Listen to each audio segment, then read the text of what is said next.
Here we go. Welcome to Caleb's Basketball Pod. We have a recurring guest, my brother Jeremiah here. Hey guys.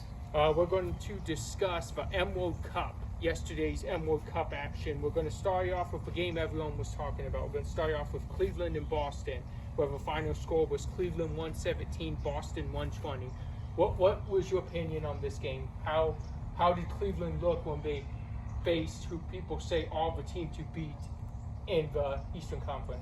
Slow start, unfortunately, but overwhelmed after, the whole game. I mean, I'd say not bad. I mean, we just lost by 3. I mean, a streak's not going to last forever, unfortunately. At least we lost to the top team, possibly. So, I mean, Garland was off a little bit, unfortunately, but Mitchell Willie stepped up. Porter Willie stepped up. So, I mean, yeah, I'd be happy for as a Cavs fan. I'm extremely happy that they stay in it. They don't just stop and die. They just actually came in and you're not going to win them all. But if we can keep that kind of play up, I like where the Cavs are going as far as Boston goes. Dang good team, just solid team. 22 threes. Tatum's a beast. So I mean, I think he possibly maybe got an Eastern Conference Finals preview. I do agree with that.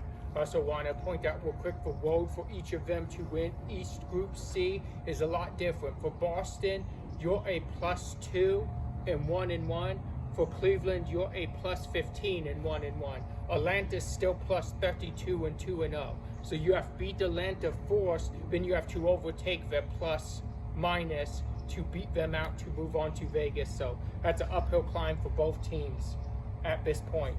Let's move on to the next Emerald Cup matchup. We had East Group A. We had the Nets winning by 1 point over the Hornets, which drops the Hornets to 0-2 in the Cup, and the Nets to 1-1. Two struggling teams, younger teams. So, I mean, you have to, if you're a Nets fan, you have to be happy. You have to take it, hey, we're moving up. Charlotte, I think you have something there with LaMelo, but you kind of, maybe you just have keep going in the right direction. But helps the Nets out. It does.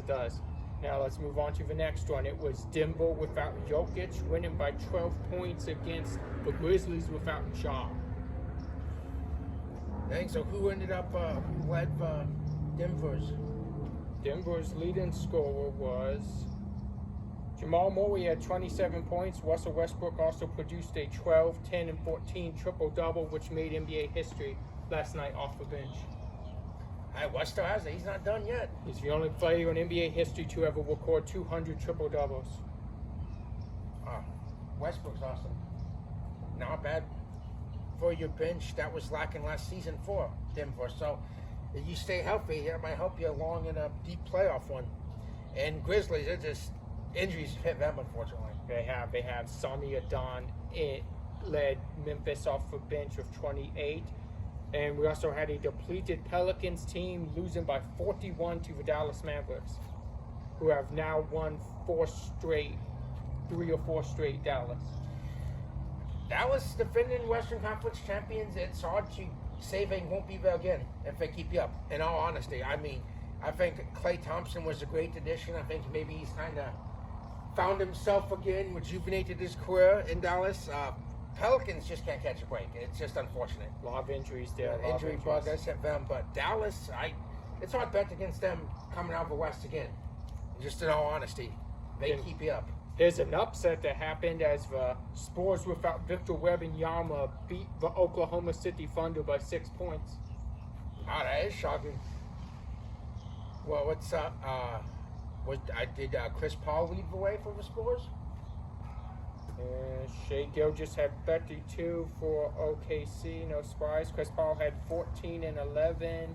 Kendall Johnson had 22 off the bench. Harrison Barnes had 20 in the starting lineup for the Spurs.